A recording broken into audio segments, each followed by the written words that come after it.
Chaque nuit, nous abandonnons volontairement notre conscience éveillée pour plonger dans les abysses du sommeil, ce territoire mystérieux où nous passons près d'un tiers de notre existence. Cet acte quotidien, si banal en apparence, pourrait-il être la porte d'entrée vers des dimensions de réalité que notre esprit rationnel peine à concevoir? Cette frontière entre veille et sommeil, que nous franchissons dans un sens puis dans l'autre avec une régularité presque mécanique, constitue peut-être le plus grand mystère que nous expérimentons tous, sans exception, chaque jour de notre vie. Le sommeil, cette petite mort temporaire où notre identité ordinaire se dissout, où le contrôle conscient s'évanouit, où le temps et l'espace se déforment selon des lois étranges. Pourtant, loin d'être un simple état d'inconscience ou une simple fonction biologique réparatrice, le sommeil pourrait représenter une modalité différente de la conscience, un mode d'être et de percevoir qui transcende les limitations de notre état de veille ordinaire. Explorons ensemble ce que devient réellement notre conscience lorsque nous fermons les yeux et que nous nous abandonnons au royaume nocturne. La science moderne du sommeil, née au milieu du 20e siècle, avec la découverte du sommeil paradoxal par Nathaniel Kleitman et Eugene Azarinsky, a progressivement cartographié la structure complexe de nos nuits. Elle a identifié plusieurs phases distinctes: sommeil léger, sommeil profond, sommeil paradoxal, chacune caractérisée par des patterns d'ondes cérébrales spécifiques, des changements physiologiques particuliers et des expériences subjectives différentes. Le sommeil léger, qui constitue la première phase, se caractérise par des ondes cérébrales qui ralentissent progressivement.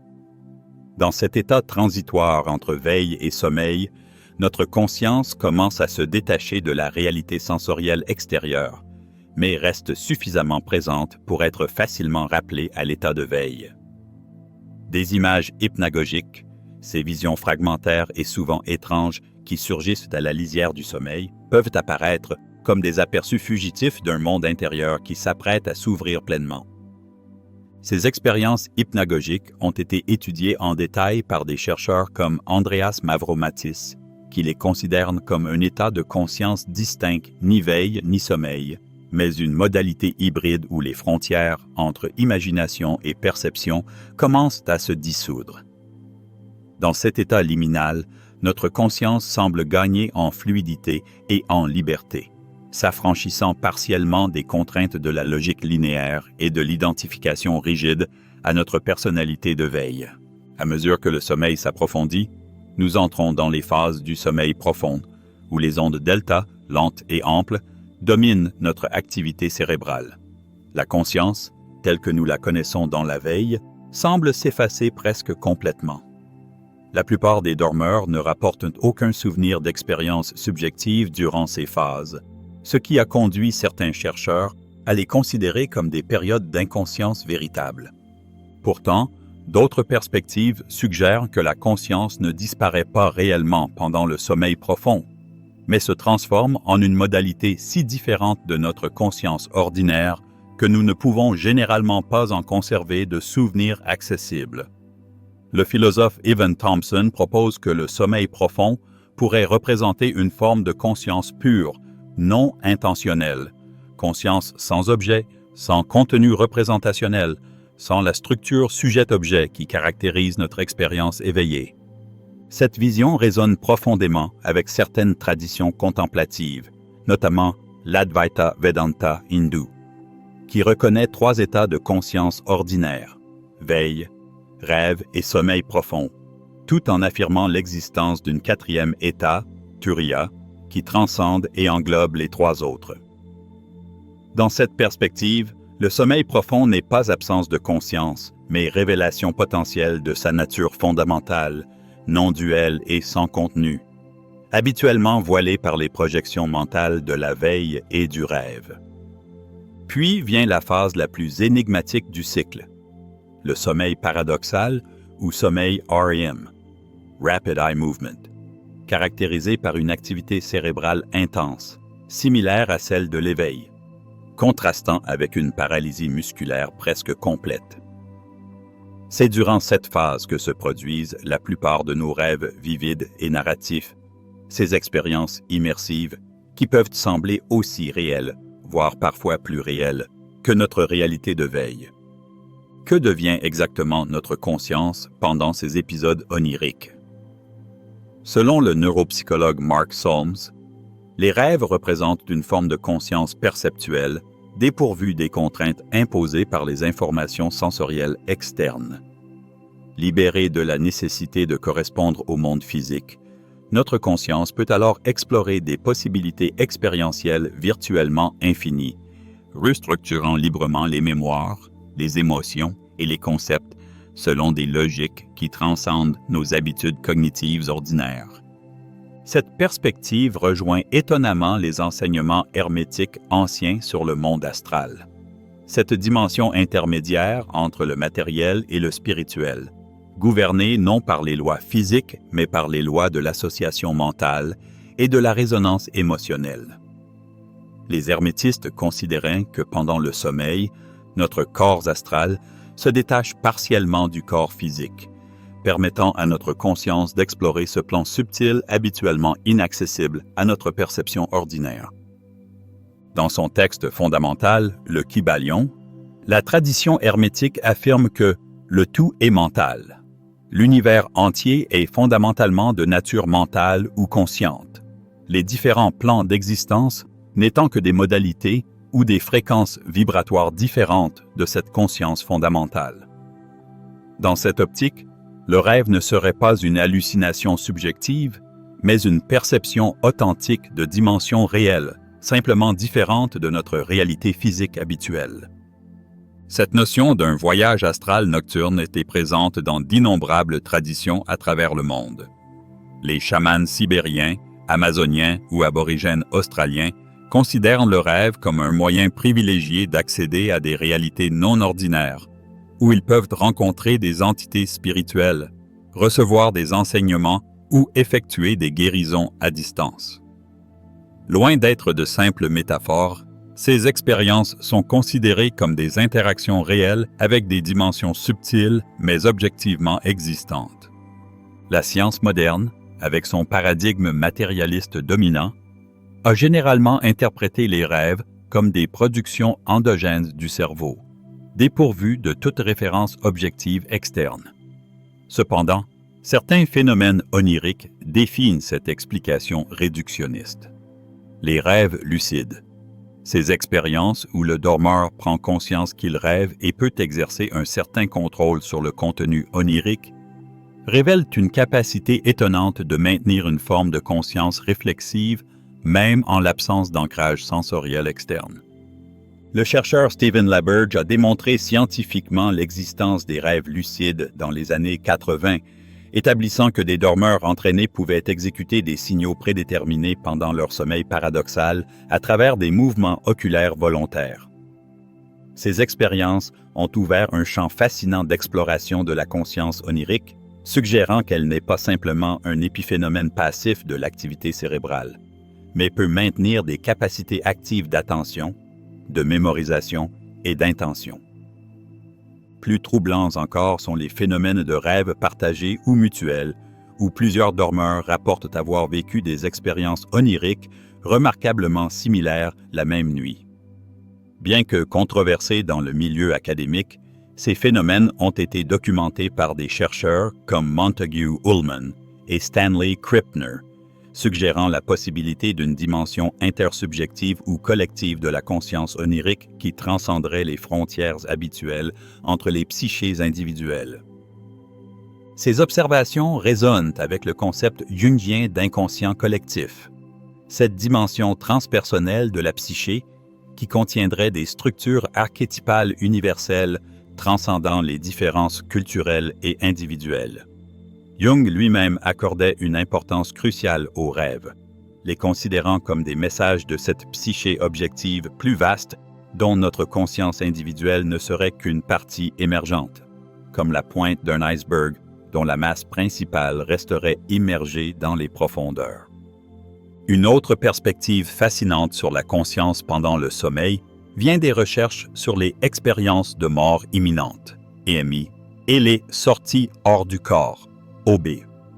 Le cardiologue Pim Van Lommel et d'autres chercheurs ont documenté des cas où des patients cliniquement morts, sans activité cérébrale détectable, rapportent avoir maintenu une forme de conscience cohérente, souvent accompagnée de perceptions véridiques de leur environnement physique depuis une perspective extracorporelle. Ces phénomènes suggèrent la possibilité troublante que la conscience puisse, dans certaines conditions, opérer indépendamment de l'activité neurophysiologique, une hypothèse qui, si elle était confirmée, révolutionnerait notre compréhension de la relation entre cerveau et conscience. Des philosophes comme David Chalmers ont proposé que la conscience pourrait être une propriété fondamentale de l'univers, non réductible à des processus physiques, mais intrinsèquement liée à l'information, et possiblement capable de transcender ces véhicules matériels spécifiques. Cette perspective panpsychiste ou idéaliste trouve des échos remarquables dans les traditions contemplatives qui ont toujours affirmé la primauté de la conscience sur la matière. L'adage hermétique « ce qui est en haut est comme ce qui est en bas » suggère une continuité fondamentale entre différents niveaux de réalité, tous expressions d'une conscience universelle qui se déploie selon des modalités diverses mais interconnectées. Dans cette optique, le sommeil, et particulièrement le rêve, pourrait représenter des états où notre conscience individuelle se reconnecte partiellement avec cette conscience plus vaste dont elle dériverait. Les expériences mystiques spontanées qui surviennent parfois en rêve, sensation d'unité cosmique, transcendance des limitations spatio-temporelles, rencontres avec des présences lumineuses pourraient constituer des aperçus authentiques de cette réalité fondamentale habituellement voilée par nos filtres perceptuels ordinaires. Le psychiatre Stanislav Grof, pionnier de la recherche sur les états de conscience non ordinaires, a documenté comment certaines expériences oniriques profondes peuvent présenter des similitudes frappantes avec les états mystiques induits par des substances psychédéliques ou des pratiques contemplatives avancées. Ces expériences transpersonnelles semblent transcender les limites habituelles de l'identité personnelle, permettant des formes de connaissance qui dépassent les contraintes de l'apprentissage biographique individuel. Les traditions tibétaines du yoga du rêve et du bardo offrent peut-être les méthodologies les plus sophistiquées pour explorer consciemment ces dimensions. Selon ces enseignements, le pratiquant avancé peut maintenir une continuité de conscience ininterrompue à travers les états de veille, de rêve et même de sommeil profond, reconnaissant leur nature illusoire commune et leur substrat essentiel de claire lumière, la conscience pure qui transcende toutes les formes et tous les contenus particuliers. Cette pratique culmine dans ce que les Tibétains nomment le yoga du rêve clair, un état où le dormeur reconnaît non seulement qu'il rêve, comme dans le rêve lucide occidental, mais perçoit directement la nature fondamentalement illusoire ou vide de toute expérience, onirique comme éveillée. Cette réalisation ne diminue pas la vivacité de l'expérience, mais la transforme en une expression consciente de la nature créatrice inhérente à la conscience elle-même. Un aspect particulièrement intrigant de la conscience pendant le sommeil concerne les capacités apparemment accrues de créativité et de résolution de problèmes qui peuvent s'y manifester. L'histoire des sciences et des arts regorge d'exemples de découvertes majeures surgies en rêve, de la structure cyclique du benzène révélée à Auguste Kekulé à la mélodie de Yesterday, qui apparut complète à Paul McCartney à son réveil. Ces phénomènes suggèrent que pendant le sommeil, particulièrement en phase REM, notre conscience accède à des modes de traitement de l'information radicalement différents de ceux de la pensée éveillée ordinaire. Libérée des contraintes de la logique linéaire et de la censure rationnelle, elle peut établir des connexions inattendues entre des éléments apparemment sans rapport, générant des insights créatifs inaccessibles à notre pensée analytique habituelle. Le neuropsychologue Mark Bleckner a proposé que les rêves fonctionnent selon un principe d'association ondulatoire, plutôt que selon la logique séquentielle qui domine notre pensée éveillée. Cette modalité cognitive alternative permettrait l'émergence de solutions innovantes précisément parce qu'elle transcende nos habitudes mentales ordinaires et nos présupposés limitants. Cette vision rejoint l'intuition des surréalistes qui voyaient dans le rêve une source privilégiée de créativité authentique, libérée des conventions sociales et esthétiques. André Breton définissait le surréalisme comme visant à exprimer le fonctionnement réel de la pensée, en l'absence de tout contrôle exercé par la raison, en dehors de toute préoccupation esthétique ou morale, une description qui s'applique parfaitement à la conscience onirique. Un autre aspect fascinant concerne la dimension potentiellement anticipatoire ou précognitive de certains rêves. Des études parapsychologiques, comme celle menée par J.W. Dunn dans les années 30 ou plus récemment par Stanley Krippner, suggèrent que notre conscience onirique pourrait parfois transcender les limitations temporelles habituelles, accédant à des informations concernant des événements futurs avec une fréquence dépassant significativement le hasard. Ces phénomènes, s'ils étaient confirmes, impliqueraient une relation non linéaire entre conscience et temporalité, résonnante avec certaines interprétations de la physique quantique qui remettent en question notre conception conventionnelle du temps comme flux unidirectionnel. Des physiciens comme Henry Stapp ont proposé des modèles où la conscience jouerait un rôle fondamental dans la détermination de la réalité quantique, potentiellement capable d'interactions causales transcendant les contraintes temporelles ordinaires. La tradition hermétique a toujours affirmé que le temps, tel que nous le percevons ordinairement, n'est qu'une illusion relative à notre conscience limitée. Le Kybalion enseigne que tout est présent dans l'esprit du tout. Passé, présent et futur coexistant dans un éternel maintenant que notre conscience fragmentée perçoit séquentiellement. Dans cette perspective, certains rêves pourraient représenter des moments où notre conscience, partiellement libérée des filtres perceptuels ordinaires, accède fugitivement à cette perception plus holistique et intemporelle. Au-delà des phénomènes extraordinaires, la conscience onirique ordinaire présente déjà des caractéristiques remarquables qui illuminent la nature de la conscience elle-même. Le fait que nous puissions vivre des expériences subjectives complètes et cohérentes en l'absence presque totale d'input sensoriel externe démontre la capacité autopoïétique de la conscience, sa faculté d'engendrer des mondes expérientiels entiers à partir de ses propres ressources internes. Cette caractéristique essentielle de la conscience, sa nature fondamentalement générative et créative, est souvent obscurcie dans notre état de veille ordinaire, où l'attention est principalement dirigée vers les objets sensoriels externes. Le rêve, en suspendant temporairement cette orientation externaliste, révèle plus clairement comment la conscience n'est pas simplement un miroir passif d'une réalité préexistante, mais un processus actif qui participe fondamentalement à la constitution de toute réalité expérientielle.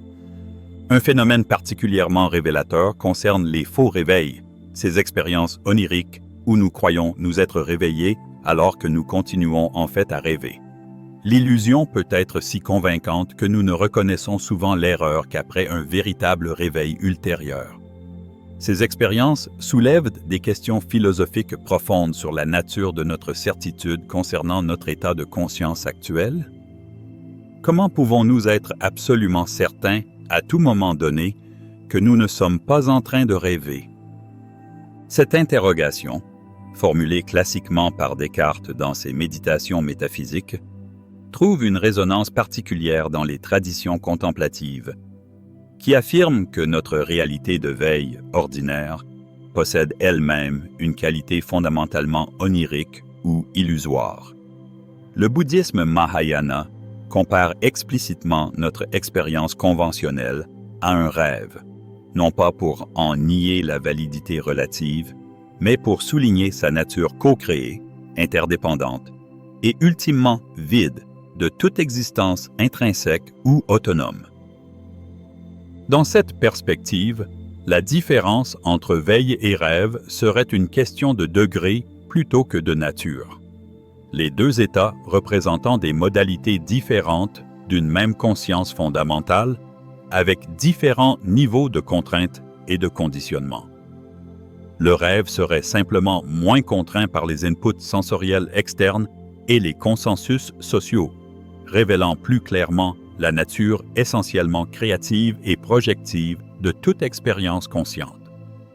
Cette vision trouve des échos surprenants dans certaines théories scientifiques contemporaines de la conscience, comme le réalisme neuronal proposé par Donald Hoffman ou les approches prédictives bayésiennes qui considèrent la perception non comme une réception passive d'informations sensorielles, mais comme un processus actif de génération d'hypothèses constamment affinées par l'expérience.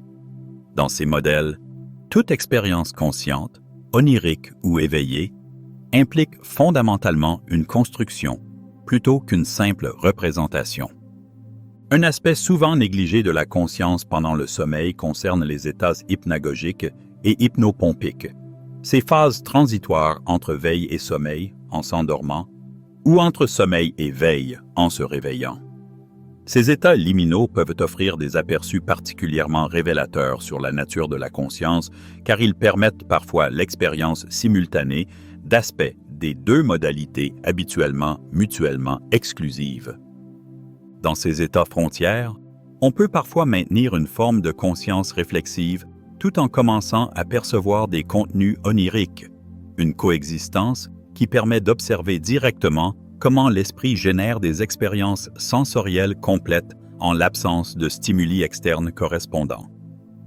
Cette observation directe du processus créatif de la conscience peut engendrer des insights profonds sur sa nature essentielle. Les pratiques contemplatives de diverses traditions ont développé des méthodes sophistiquées pour explorer consciemment ces états transitionnels. Le yoga nidra hindou, par exemple, cultive un état paradoxal de sommeil conscient, où le praticien maintient une awareness lucide tout en permettant au corps et au mental discursif de s'enfoncer dans un état de relaxation profonde similaire au sommeil. Cette pratique vise ultimement à révéler la présence constante d'une conscience témoin qui transcende les états changeants de veille, rêve et sommeil profond.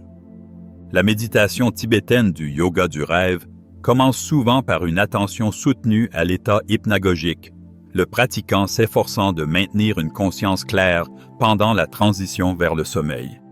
Cette continuité de conscience permet ensuite de reconnaître l'état de rêve comme tel dès son émergence, plutôt que de n'en prendre conscience qu'après un certain développement narratif onirique. Un phénomène particulièrement intéressant qui peut survenir dans ces états transitionnels est la paralysie du sommeil, un état où la conscience éveillée revient alors que le corps reste dans l'atonie musculaire caractéristique du sommeil paradoxal. Cette dissociation entre conscience et contrôle corporel s'accompagne souvent d'hallucinations vivides et fréquemment terrifiantes qui semblent se superposer à la perception de l'environnement réel. Ces expériences, bien que souvent angoissantes, offrent des aperçus fascinants sur le fonctionnement de la conscience. Elles révèlent notamment comment des perceptions apparemment objectives peuvent être générées intérieurement tout en semblant provenir de l'environnement externe. Les présences ressenties, les pressions sur la poitrine, les voix entendues durant ces épisodes illustrent la capacité de la conscience à produire des expériences sensorielles complètes, indépendamment des stimuli externes. De façon intrigante, les récits de paralysie du sommeil présentent des similarités frappantes à travers les cultures et les époques, souvent interprétées traditionnellement comme des visites d'entités surnaturelles, démons, sorcières, extraterrestres ou esprits. Cette universalité transculturelle pourrait suggérer soit des constantes neurologiques dans la génération de ces hallucinations, soit, selon une perspective plus spéculative, l'accès à des dimensions de réalité ordinairement imperceptibles, mais objectivement existantes. Un autre phénomène qui éclaire les potentialités de la conscience pendant le sommeil est le somnambulisme. Ces épisodes où des dormeurs, généralement en sommeil profond plutôt qu'en phase REM, peuvent exécuter des séquences comportementales complexes sans conscience éveillée apparente. Des cas documentés montrent des somnambules conduisant des véhicules, préparant des repas ou même commettant des actes violents tout en restant apparemment inconscients de leurs actions. Ces phénomènes suggèrent l'existence de formes de conscience et d'intelligence qui peuvent opérer en l'absence de conscience réflexive. Un rappel humiliant que notre awareness consciente ne représente qu'une fraction des processus mentaux qui constituent notre être. Le neuropsychologue Jack Panksepp a proposé l'existence de plusieurs niveaux de conscience, allant de formes primaires affectives et perceptuelles à des formes supérieures réflexives et métacognitives, potentiellement actives à différents degrés selon les états de sommeil. Les traditions spirituelles ont toujours accordé une importance particulière à l'état de conscience au moment précis de l'endormissement. Le bardo Tödol tibétain, Livre des morts, affirme que le pratiquant avancé peut reconnaître la claire lumière primordiale qui se manifeste naturellement à ce moment, identique à celle qui apparaît au moment de la mort. Cette reconnaissance permettrait de transformer l'endormissement ordinaire en une occasion d'éveil spirituel, le dormeur maintenant une conscience claire, tout en transcendant l'identification habituelle au corps et à la personnalité. De façon similaire, la tradition soufie recommande de s'endormir en état de dhikr, remémoration divine, considérant que l'état de conscience au moment de l'endormissement influence profondément la qualité du sommeil et la nature des expériences qui s'y dérouleront. Le soufi qui s'endort en état de présence divine pourrait maintenir cette connexion spirituelle tout au long de la nuit, transformant le sommeil lui-même en une forme de pratique contemplative continue. Cette attention à l'état de conscience pendant la transition vers le sommeil se retrouve également dans les enseignements du yoga nidra qui affirment que les impressions ou intentions, sankalpa, établies au moment de l'endormissement peuvent pénétrer profondément dans les couches subconscientes, influençant non seulement le contenu onirique, mais également les tendances comportementales et perceptuelles futures. Ces perspectives convergentes suggèrent que le seuil entre veille et sommeil représente un moment particulièrement propice pour reprogrammer les patterns subconscients qui façonnent largement notre expérience. À cet instant liminal, les défenses égotiques et les filtres conceptuels habituels se relâchent, permettant aux intentions conscientes d'imprégner plus directement les couches profondes de notre psyché. Que pouvons-nous conclure de cette exploration multidimensionnelle de la conscience pendant le sommeil? Peut-être avant tout que l'inconscience que nous associons habituellement au sommeil n'est qu'apparente, une illusion résultant principalement de notre incapacité à maintenir une continuité mnésique entre nos différents états de conscience. Loin d'être une simple absence ou diminution de conscience, le sommeil semble plutôt impliquer des transformations qualitatives de la conscience, des modalités alternatives d'être et de percevoir qui échappent souvent à notre mémoire éveillée, précisément parce qu'elles opèrent selon des principes radicalement différents de ceux qui gouvernent notre cognition ordinaire. Ces modalités alternatives, qu'elles soient considérées comme des voyages dans des dimensions subtiles, des explorations des profondeurs psychiques ou des réorganisations neurophysiologiques, nous révèlent la nature fondamentalement plurielle et protéiforme de la conscience. Notre identité éveillée ordinaire, que nous considérons souvent comme notre vrai moi, n'est qu'une configuration particulière, une vague spécifique sur l'océan illimité de la conscience. Lorsque nous commençons à reconnaître et à explorer consciemment ces différentes modalités, nous pouvons transcender les limitations apparentes de notre conscience ordinaire. Le sommeil, loin d'être une simple parenthèse inconsciente dans notre existence, devient alors un territoire d'exploration et de transformation, un laboratoire nocturne pour l'expansion de notre conscience. Les techniques de rêve lucide, le yoga du rêve tibétain, la pratique du yoga nidra, l'attention soutenue aux états hypnagogiques, toutes ces approches nous permettent de naviguer plus consciemment à travers ces différentes modalités de conscience. tissant progressivement une continuité d'awareness qui transcende leurs apparentes discontinuités. Cette continuité plus profonde nous révèle progressivement ce que les traditions contemplatives ont toujours affirmé: l'existence d'une conscience témoin fondamentale qui demeure présente à travers tous les états changeants, comme le ciel immuable derrière les nuages passagers. Cette reconnaissance peut transformer radicalement notre relation au sommeil, aux rêves et ultimement à notre existence entière.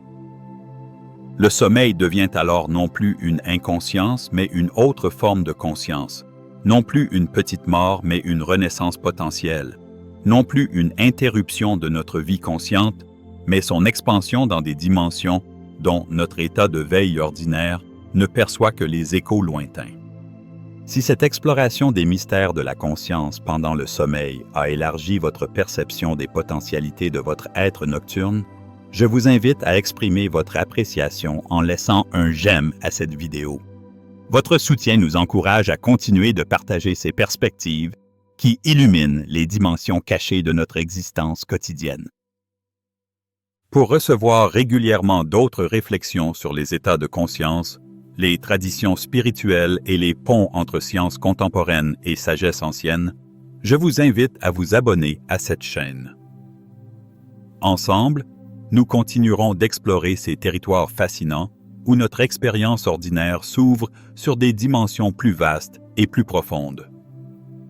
Si vous avez reconnu dans cette présentation l'intuition profonde que votre conscience nocturne n'est pas une absence, mais une transformation, pas une interruption, mais une expansion de votre être, partagez cette reconnaissance dans les commentaires en écrivant simplement « Je suis conscient même quand je dors ». Ce témoignage pourrait éveiller chez d'autres la curiosité d'explorer plus consciemment ce tiers de leur existence qu'ils traversent chaque nuit les yeux fermés. Souvenez-vous que ce que nous appelons sommeil n'est peut-être qu'un éveil à d'autres dimensions de notre être, temporairement oublié par notre conscience de surface. Comme l'écrivait le poète soufi Rumi, « Les gens sont endormis, à leur mort, ils s'éveillent ». Peut-être n'avons-nous pas besoin d'attendre ce réveil ultime. Chaque nuit nous offre une petite mort, une dissolution temporaire de notre moi ordinaire qui, approchée avec conscience et intention, peut devenir une porte vers les dimensions les plus profondes et les plus vastes de notre être véritable.